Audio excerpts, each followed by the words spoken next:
Question number 8 is, have you ever caught anyone in the Mile High Club?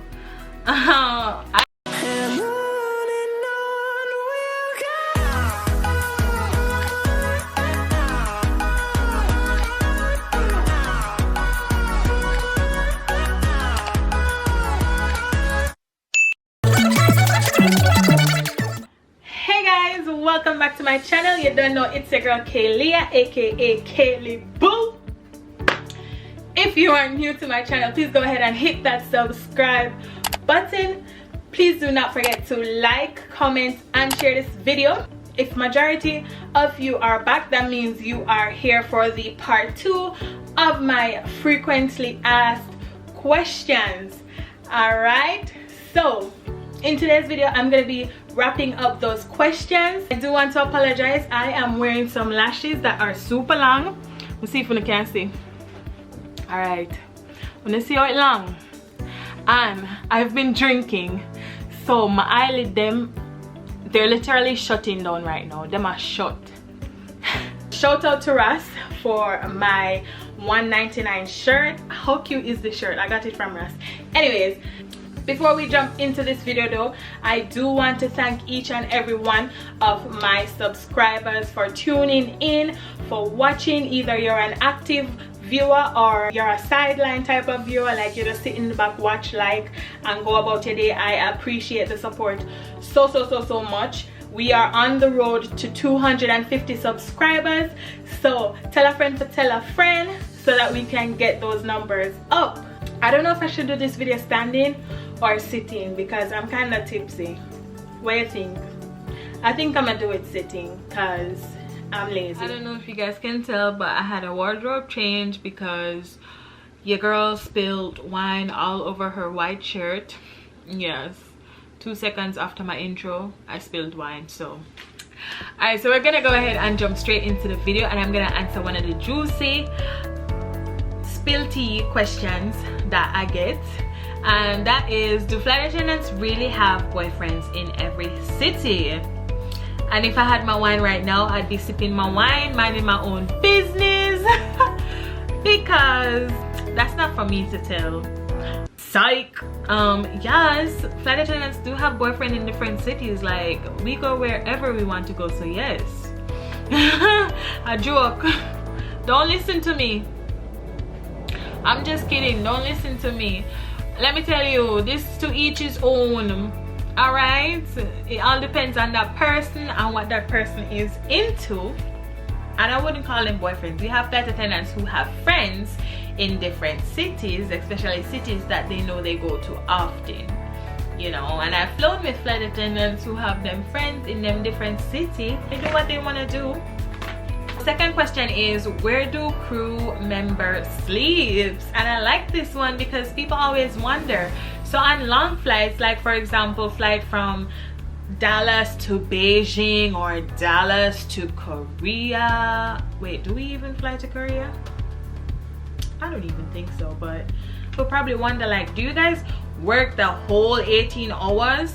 No, we don't. So we have what is called a crew bunk, and that's where we sleep. So crew members do rotate in shifts.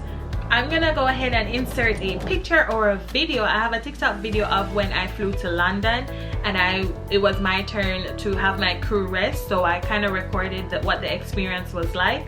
If you're not an aviation junkie, you probably won't know where those crew bunks are, but if you always watch airplane videos you might know, but you really can't tell. Only the bigger aircrafts have that. On one of our older planes, we did have like a section of seating area, so it's like seats, regular seats, but they recline and all that good stuff, but it's designated specifically for flight attendants, so no one else can sit in it. So third question is, what does the chime mean when the plane takes off? And I like this one again. I like all these questions. When the plane takes off, and after a while when it takes off, you hear that ding, ding. That is an indication that we have left the sterile flight deck zone. And what the sterile flight deck zone is just means that the aircraft is above 10,000 feet off the ground. Before that chime happens, we are not allowed to get up unless it is an emergency. So that's why if you've witnessed someone ring their call light and a flight attendant do not attend to them right away, that's because we are in sterile flight deck and we are authorized not to get up out of our jump seats for anything that is not considered an emergency, because sterile flight deck zone is considered one of the most dangerous phases of flight. Yes, a lot of things going on, but you don't realize because you're just chilling and you just feel the plane going up and you don't ever know, but we know.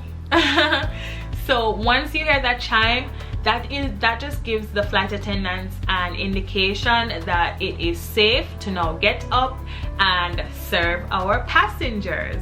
Sometimes you will see flight attendants sitting in their jump seats for a while after hearing that chime. But just know that we only sit in our seats that long because the pilot either informed us that, hey, it's gonna be choppy even after sterile flight deck, so we want you to stay seated. And you have some flight attendants who use their own discretion and make an announcement to let passengers know, but you have some that will just sit on there and people be looking at you like,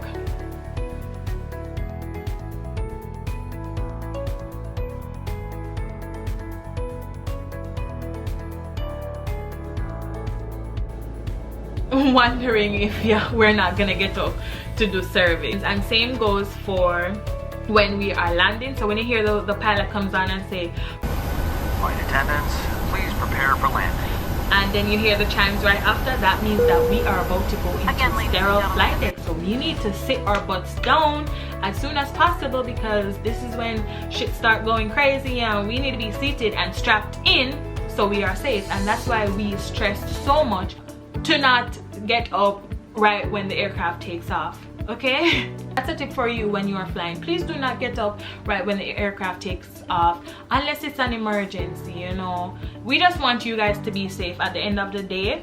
So it's really not us trying to be a dick and trying to be extra. All right, we know what we know. Third, so they have PSC.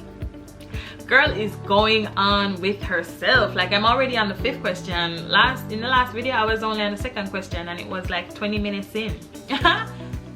Question: can I get a buddy pass? No, you can't get a buddy pass because buddy pass sucks. Okay. People think that buddy passes are free. These buddy passes are not free, and buddy passes are just considered discounted tickets, and discounted tickets flying on standby. So everyone in the aviation industry, when we travel for leisure, we fly standby. Very self-explanatory. It just means that you fly on standby and you just gotta wait, right? We are considered non-revenue passengers because we either pay little or no money at all to fly. So we don't add revenue to the company, right? So that's why we're called non-revenue. Regular people who go on either Kayak or Cheapo Air or whatever website they use to book their ticket, they are known as revenue passengers because they're contributing to the well-being of the airline. We don't. Okay, that's just a perk we get, okay, for working for the airline. So standby is really not it. And if you know a flight attendant and you ask the flight attendant for a buddy pass and they tell you no, please don't feel offended. We're just doing it because we're looking out for you. We want to have your best interest at heart. When you use a buddy pass, you're at the bottom of the standby list. Like, you're at the least priority. I mean, you have some other priorities out there, but buddy pass is like at the bottom of the barrel. And we as standby passengers, we get on a flight based off how many empty seats are there. So if I were to book a ticket and go to the airport right now to go to Dallas and that flight is full, I can't get on that flight. So what will happen is they will roll me over to the next flight that will leave in an hour from now, couple hours from now. And if there's an empty seat on that flight, Based off where I am on the list, on the standby list, I will get on. But if there are other people in front of me and the flight end up get full, they're gonna get on and I'm gonna have to be rolled over to the next flight. So that's how the standby thing works, but that's for another video, like I said. So yeah, no, you can't get a buddy pass because that's stress. Do family fly for free? Yes, family fly for free. And I love this because when you become a flight attendant, you can register a travel companion. Companion just means someone that you want to travel the world with you, because your travel companion is kind of on the same level of priority as you. So I said that the buddy pass is at the low priority. Your travel companion is on the same priority. So if I were to fly to Dallas for free, your travel companion can fly to Dallas for free. If I were to pay like $50 to go to Mexico round trip, your travel companion will only pay $50 round trip to go to Mexico. That makes sense? So that's what that is. And your travel companion can be anyone. It could be your brother, your sister, your mother, your father, anybody. Just anyone you know who is willing to travel. Right now I have my boyfriend as my travel companion and I'm mad to take him off. Like, I want to take that dude off so bad. Yes, Steve, I'm talking about you. Mind you, he's in the army, so I won't too bash him, you know, because you can't just up and leave when you're in the military. But this dude wants to stay on my benefits and he's not going anywhere. He's been on my travel benefits for 2 freaking years. And if I can tell you where he's been to Jamaica once on my benefit, and that's it. That is it, okay? So when you get your travel companion, make sure it is someone who you know will travel. Right now, I'm gonna be taking applications for people who want to become my travel companion. The requirements are, you have to have flexibility with your job. So you must be able to just say, oh, I'm taking time off. So when I tell you that we need to take a trip, you are able to take a trip. You must have your own money and you're just ready to travel the world, okay? That's what it is. And this is the application for 2022, because with travel companions or with anyone on your benefits on a whole, you can only change them 1 time per year. So if I were to take my boyfriend off my benefits now, I cannot add anybody else for the entire year. I have to wait until 2022 in order to add someone. I know it's crazy, but they just do this so you're not, you know, dispersing your benefits to the whole family and the gangbang. You can put your parents on. Your parents will come a priority below you, but so they will have to pay airport taxes to fly in the US. But literally those airport taxes can get me a Whopper at Burger King. I wouldn't say it's so cheap, but the airport tax cheap, so it's a really good benefit to have. My mom used my fly benefits to come to Florida once, and it was like amazing because she literally paid little to nothing to come to Florida, and I loved it. I felt so useful because she actually used it. Yeah, you can have your kids on there, and yeah, so it's a really good thing to have. Let me tell you, because you can travel the world with your peeps. Number 7, do you just go wherever they send you?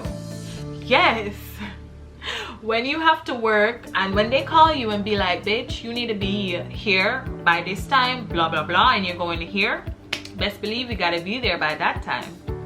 Yes, you have to be ready to fly wherever they want you to go. I remember I was at the airport last year. So they were like, Flight Attendant Williams? And I was like, yes. And they were like, so we have a trip for you. And I said, yeah? And they were like, yeah, you're going to London. And I was like, yeah? And they were like, yeah. Sorry for all the like, but that's how it is. And just to clear things up, this mostly happens when you are a rookie and don't have control of your schedule. And I know this might sound crazy, but that is one of my most favorite things about this job, because you never know what's gonna happen. You never know where they're gonna send you. That was one of the things I look forward to the most. I mean, sometimes you're gonna get trips where you literally, they'll call you and be like, oh, flight attendant so and so, we're sending you to Chattanooga. So sometimes they send you to some very lame places based off the airline that you work for, but you just got to be ready and make the best of that opportunity and the experience. Question number 8 is, have you ever caught anyone in the Mile High Club? I know people who've caught people doing the Mile High Club, and you must be wondering, like, how the heck are they able to get away with that? So if people fly on super late flights or super early flights, you know that half of the plane is sleeping, and flight attendants aren't normally, you know, just in the aisle disturbing people. So we'll be either in the back of the plane or the front of the plane. So you have people who will sneak and do it, and I've heard stories. So flight attendants have caught people, you know, because one will go in the lab and then the other person will go when they see that no one's looking. But those labs are so tiny. I'm gonna insert a picture so you can see how small they are. So the fact that they're able to do that, kudos to you. Cause girl, like me with my big self, I couldn't do it. No, and the labs are nasty for one. Like, who does that? But I personally have not caught anyone in the Mile High Club. I'm gonna say though, I've seen people feeling up each other in their seat. You'll see the hand movement, especially if it's on a really late flight and we have all the lights turned off. So when we're doing our safety checks, like for seatbelts or just checking to see if everyone's good, you'll see the hand movement shuffling fast, or you know, you'll see it moving, and you just know that something's going on. I mean, I'm not slow. Yeah, some people very barefaced. So yeah. And the number 9 question is, do crew members really hook up? And yes, you have some crew members that do hook up, because they probably go on a flight and they see someone they like. Either it could be they see a pilot they like or a flight attendant that they like. I had this big tough turbid man pilot tried to get with me, and I was like, bro, I got a boyfriend. Even if I didn't have a boyfriend, I wouldn't even look at you. You could be my dad. Ugly ass fucking noodle. It's the audacity for me. Like, why do you think that I would ever get with you? And that's just like, yeah. And then my last question is, are you scared of turbulence? I'm gonna say I am not scared of turbulence, but I've only had one turbulence that really scared the crap out of me. Like, I literally felt my stomach fall to the floor. Like, it was that bad, and I was like, God, if this is it, this is it. I was so scared. But I was new to the aviation industry as well, so I really didn't know what to expect. But I must say, turbulence don't scare me now, because your girl is a pro. Okay, I'm a bad bitch. Okay, I said what I said. Yeah, people think that the plane is gonna fall out the sky when we experience turbulence, but that's not the case. We're just going through rough patches of air and clouds, really thick clouds. So that's why the plane shake and go on with itself and do all those extra stuff that's just not necessary, but you can't control it. And yeah, it's nothing to be scared of. Really and truly, turbulence should not scare you, because the plane won't fall out of the sky. Okay. Just letting you know. I guess that wraps up this video. I really don't want to prolong it too much. I had some more questions, but they were kind of so I don't feel like answering them. But if you have more questions, feel free to go ahead and ask them in the comment section below, or you can DM me on Instagram. I'm gonna link my Instagram name below, and just let me know what kind of questions you have, what's been lingering on your mind, because I want to answer them for you guys. I want to help y'all get to, okay, I'm not helping to get to nowhere, because me not nowhere myself. So yeah, that sums up this video. I'm gonna go ahead and close out. I hope you guys enjoyed it. I hope there's more clarification for you guys. Yeah, Thank you guys so much for watching. I will see you in the next video. Bye.